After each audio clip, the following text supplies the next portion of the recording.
ஒரு ஊரில் புருஷன் பொண்டாட்டி ஒரு பையன். அவங்க வருஷம் வருஷம் விடுமுறைக்காக அவங்க ஊருக்கு செல்வது வழக்கம். பையன் சிறு வயது முதலே பாட்டி வீட்டுக்கு கூட்டிட்டு போய் வந்தார்கள். பையன் கொஞ்சம் பெரியவனாகி 12 வகுப்பு படித்து லீவுக்கு அப்பா நான் தான் பெரியவனா ஆகிட்டேனே, இந்த முறை நான் தனியா பாட்டி வீட்டுக்கு போய்விட்டு வாரேன் என கூறி ரயில்வே பிளாட்பாரத்தில் ட்ரெயினுக்காக காத்து கொண்டிருந்தான்.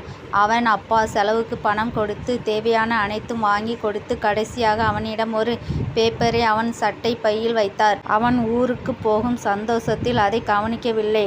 ட்ரெயின் கிளம்பியது. இவனுக்கோ உள்ளுக்குள் ஏகப்பட்ட சந்தோஷம். தனியாக ட்ரெயின் பின்புறம் செல்லும் இயற்கை காட்சிகளை ரசித்து வரும் சென்று கொண்டிருந்தான். சிறிது நேரம் அமர்ந்தான். நேரம் செல்ல செல்ல இவன் அருகில் ஒருவர் சோகமாக உட்கார்ந்து இருந்தார்.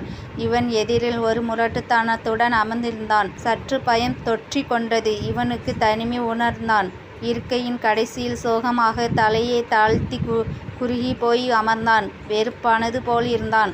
அப்போதுதான் அவன் தந்தை அவனிடம் ஒரு பேப்பர் அவன் சட்டைப்பையில் வைத்தது ஞாபகம் வந்தது. சட்டைப்பையில் இருந்த பேப்பரை எடுத்து பார்த்தான். அதில் தம்பி எதற்கும் பயப்படாதே, நான் அடுத்த பெட்டியில்தான் இருக்கிறேன் என எழுதியிருந்தது. இவன் சந்தோஷத்திற்கு அளவே இல்லை. நிமிர்ந்து உட்கார்ந்தான். தைரியத்துடன் தன்னம்பிக்கையும் வந்தது. நாம் இனி எதற்கும் கவலைப்படாமல் ஊர் போய் சேரலாம் என. இதை தாங்க நாம் வாழ்க்கையில் நாம் பிறக்கும் போதே ஆண்டவன் நாம் இதயத்தில் அந்த காகிதத்தை வைத்து அனுப்பிவிடுவான். அதை திறந்து படித்தால் ஆண்டவன் நம் கூடவே இருப்பது போல் உணர்வு வரும்.